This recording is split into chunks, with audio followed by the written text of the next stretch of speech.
আসসালামু আলাইকুম lovely audience, আশা করি আপনারা ভালো আছেন। বাংলাদেশ 2026 টি-20 বিশ্বকাপ কোন গ্রুপে পড়ছে সেটা আপনাদেরকে জানিয়ে দিব এবং বাংলাদেশ আদৌ কি পারবে কি না সেটা আপনাদেরকে জানিয়ে দেব প্রেডিকশন আগেভাগে। তো বাংলাদেশ সি গ্রুপে আছেন এবং ড্র করা হয়েছে অলরেডি। বাংলাদেশ সি গ্রুপে আছে কারা কারা? বাংলাদেশ সি গ্রুপে আছে দুই champions team England, after that West Indies, then দুইটি নবায়ন দল, সেটা হচ্ছে ইটালি, দেন নেপাল। তো এই চারটি বাংলাদেশ নিয়ে মোট 5টি এই সেই গ্রুপে আছেন।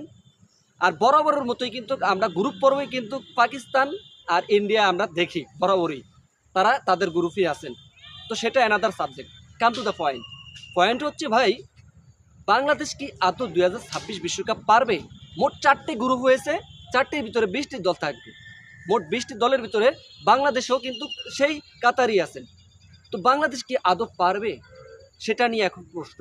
ভাই প্রশ্ন হচ্ছে ভাই, বাংলাদেশ এশিয়া কাপে হোক, এশিয়া কাপে অথবা টি-20 বিশ্বকাপে অথবা ওয়ার্ল্ড কাপে হোক না কেন, আইসিসি ইভেন্টে, যে কোনো ইভেন্টে হোক না কেন, বাংলাদেশ কিন্তু বড় ইভেন্টে তেমন একটা কিছু করতে পারে না। সেটা অ্যাচিভমেন্ট নাই, বিগত সময় অ্যাচিভমেন্ট নাই, এখনও আমরা সেই অ্যাচিভমেন্ট দেখতে পারতাছি না।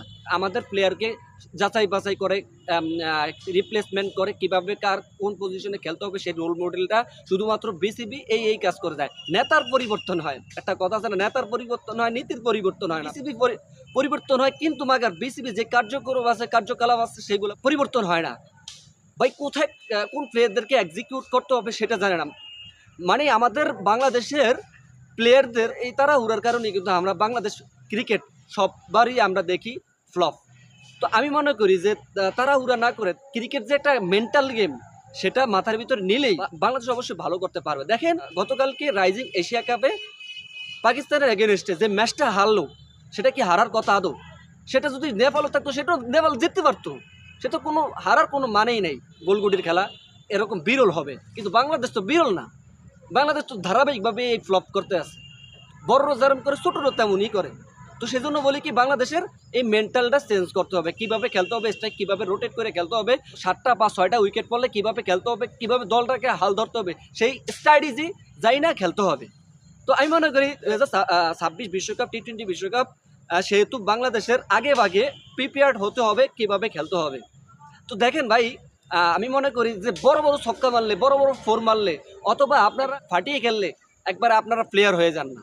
প্লেয়ার হতে হবে ধৈর্য, এবং প্লেয়ার হতে হবে দু একটা কীভাবে গ্যাপে মাইরা স্ট্রাইক রোটেট করে কীভাবে খেলতে হবে, সেটা হচ্ছে প্লেয়ার।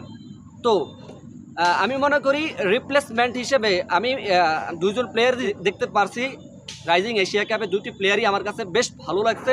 তার ভিতরে হাবিবুর রহমান সোহান, আফটার দ্যাট রিপন মণ্ডলকেও ইনক্লুড করলে এই মুহূর্তে এই 2টি প্লেয়ার একবারে পারফেক্ট। 2টি প্লেয়ারকে ইনক্লুড করে বাংলাদেশের ভিতরে বর্তমানে যারা নাকি এখন সার্ভিস দিতে আছে, এই মুহূর্তে তাদেরকে অফ রাখা উচিত।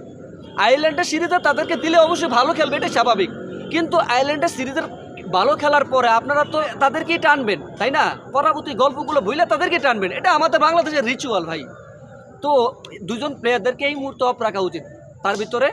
তার ভিতরে সর্বপ্রথম জাকির আলী অনেক, আফটার দ্যাট তাহিদ হৃদয়কে এই মুহূর্তে টি-20 ফরম্যাটে বিরত রাখা উচিত, এবং 2টি প্লেয়ার ইনক্লুড করা উচিত। তার ভিতরে হাবিবুর রহমান সোহান, দেন রিপন মণ্ডল। এই হচ্ছে আমাদের কাছে সর্বশেষ আপডেট। মানে আমি আমার বিশ্লেষণ থেকে এগুলা আর কি করছি। তো আগামী 2026 বিশ্বকাপে কীভাবে খেলবে, কোন পরিস্থিতিতে খেলবে, কোন স্ট্র্যাটেজি খেলবে, সেটা আমাদের ধারাবাহিকভাবে পাবেন।